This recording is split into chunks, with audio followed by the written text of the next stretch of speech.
Hello students, welcome to my channel. आज हम mother Teresa chapter के बारे में बात करेंगे। सिक्स सेमेस्टर का चैप्टर है मदर टेरेसा।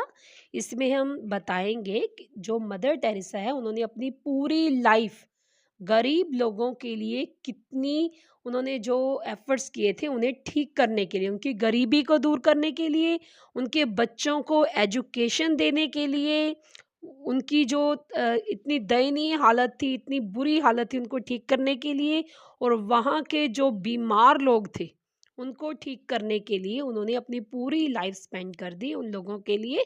आज हम उस बारे में बात करेंगे। Many people of Calcutta live and die on payments. They have to beg for food, and when they starve, they steal. They have to live miserable life until disease attack them, and they die in despair. Mother Teresa began her work in Calcutta among the poorest of the poor. इसमें ये बताया गया है कि कलकत्ता में कई लोग फुटपाथों पर रहते हैं, वहीं पर अपना जीवन जीते हैं और वहीं पर मर जाते हैं।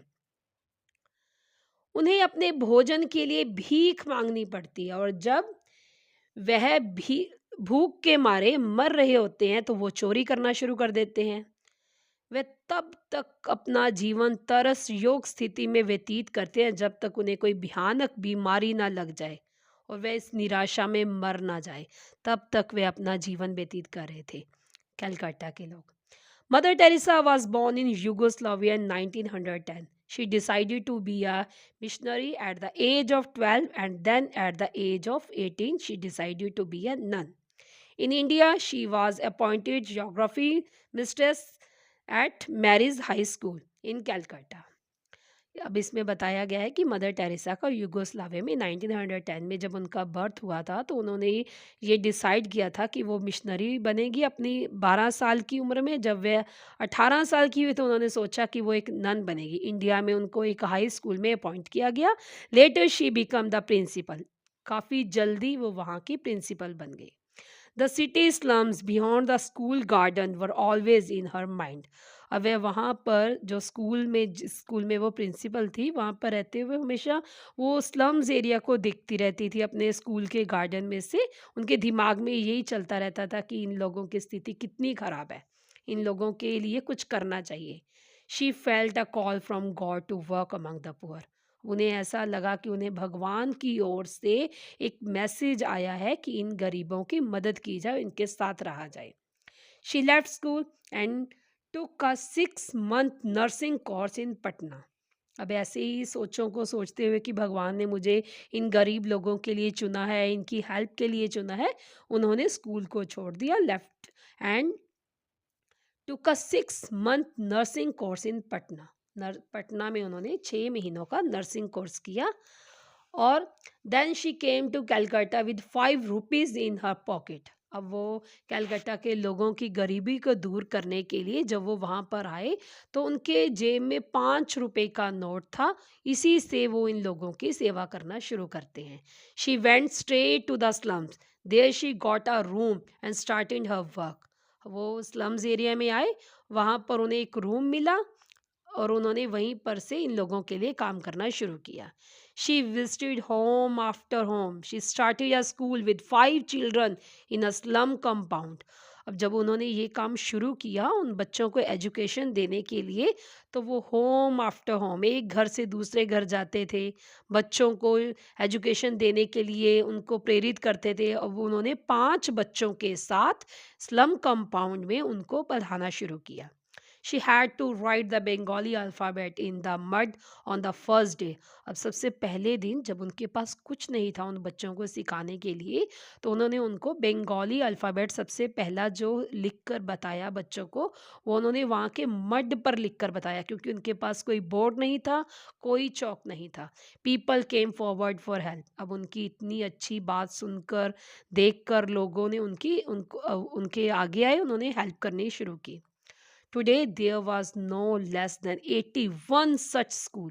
अब उन्होंने जो अपने 5 रुपए से जो उन्होंने बच्चों को जो रूम लेकर बच्चों को जो एजुकेशन देना शुरू किया था, डोर टू डोर जाकर।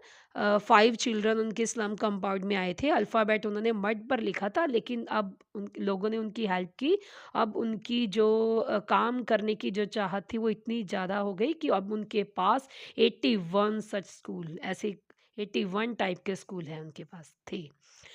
Mother Teresa got permission from a new order called the Missionary of Charity. Those who join the order have to dedicate their lives completely to the work. अब mother Teresa को permission मिल गई कि वो एक नया school खोल सकते हैं मिशनरी ऑफ चैरिटी के नाम से। अब वहाँ पर एक ऐसी जगह थी जहाँ पर लोगों को सिखाया जाता था कि यहाँ पर वही लोग काम करेंगे जो अपनी पूरी लाइफ को डेडिकेट कर देंगे इन लोगों की सेवा में। Every sister should be Christ in everyone. Mother Teresa got an empty building near the Kali temple. She used to it for nursing the sick and the dying.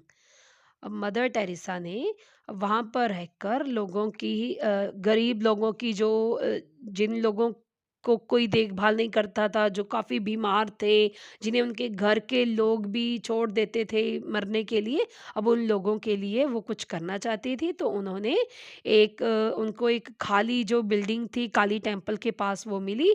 उन्होंने उस बिल्डिंग को नर्सिंग के लिए रख दिया। जो बीमार मर रहे लोग होते थे उन लोगों के लिए उन्होंने वहाँ पर जो लोगों की सेवा करने के लिए वो जगह रखी। She brought in lepers who had been shunned by their families and friends. अब जिनकी फैमिली फ्रेंड्स जिन लोगों को छोड़ देते थे, उन जो लीपर्स थे उन लोगों की हेल्प के लिए यहाँ पर उन्होंने एक हॉस्पिटल टाइप खोला। She got the services of specialist doctors for their treatment. अब उनकी ट्रीटमेंट के लिए उन्होंने वहाँ पर स्पेशलिस्ट डॉक्टर को अपॉइंट किया। Now mother Teresa order has more than 70 lepers clinics. अब उनके पास 70 ऐसे क्लिनिक बन गए थे। She believe that all things work together for good to them who love God. उनका विश्वास था कि भगवान को प्यार करने वाले सभी लोग ऐसे काम कर सकते हैं। इन In recognition of all that she has achieved, she was awarded the Nobel Prize in 1979. अब उन्होंने अपनी लाइफ में इतने अच्छे काम किए, बच्चों को एजुकेशन दी, गरीबों की हेल्प की, बीमारों के लिए जो भूख से मर रहे लोग थे उनके लिए हॉस्पिटल खोले, उनके लिए खाने का इंतज़ाम किया। ये सब चीज़ों को देखकर वो उनको सरकार की ओर से नोबेल प्राइज़ मिला इन 1979 में। Thank you.